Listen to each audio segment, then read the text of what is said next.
Question number 31 मा भनेको छ prove that -1 minus sign 2a equals to 2 sine square 45 minus a भनेपछि हामी आरएचएसबाट प्रुभ गर्छौँ। आरएचएस लेख्छौँ यहाँ right hand side equals to 2 sine square 45 minus a लेख्छौँ। त्यसै गरी हामीलाई के थाहा छ भन्दाखेरि एउटा कुरा sine a minus b equals to के हुन्छ formula sine a cos b minus cos a sine b हुन्छ। हो हामीले यसमा यो फर्मुला युज गर्छौँ। यो फर्मुला युज गर्दाखेरि के हुने भयो त 2 bracket sine a cos b minus cos a sine b को होल स्क्वायर। त्यसै गरी 2 एज इट इज यो साइन 45 भनेको कति हुने भयो त 1/√2 कस a माइनस कस 45 भनेको पनि 1/√2 अनि त्यसपछि इन्टु साइन a को स्क्वायर।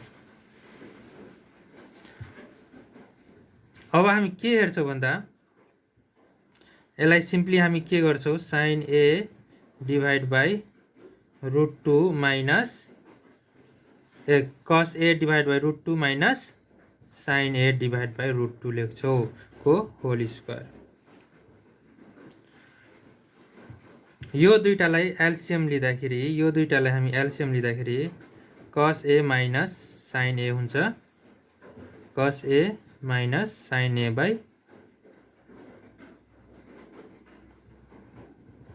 √2 हुन्छ को होल स्क्वायर।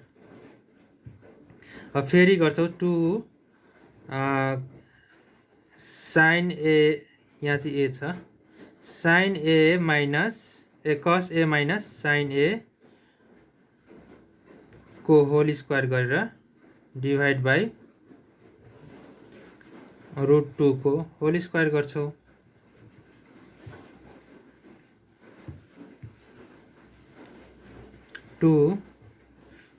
अब के गर्छ भन्दाखेरि sine a minus sine cos a minus sine a जुन छ को होल स्क्वायर जुन छ यसलाई चाहिँ हामी a माइनस b को होल स्क्वायर को फर्मुलामा गर्नुपर्छ। के हुन्छ त a square minus 2ab plus b square हुन्छ। हो हामीले यो फर्मुलामा कन्भर्ट गर्छौँ। यो फर्मुलामा लाँदाखेरि के हुन्छ sign square a minus 2 cos a sine a plus sine square a। अब त्यसै गरी रुट र यो क्यान्सल बाँकी बच्यो 2 यो र 2 क्यान्सल भयो बाँकी बच्यो।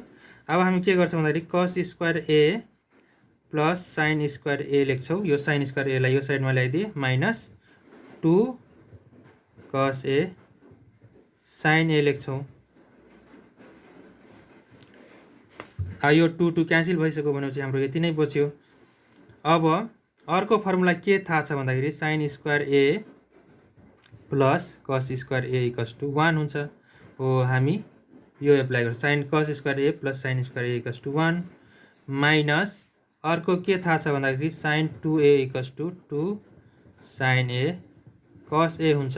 हो हामी यो फर्मुला गर्छौँ जसले गर्दा यो इक्वल्स साइन 2a हुन्छ। Hence RHS equals LHS proved।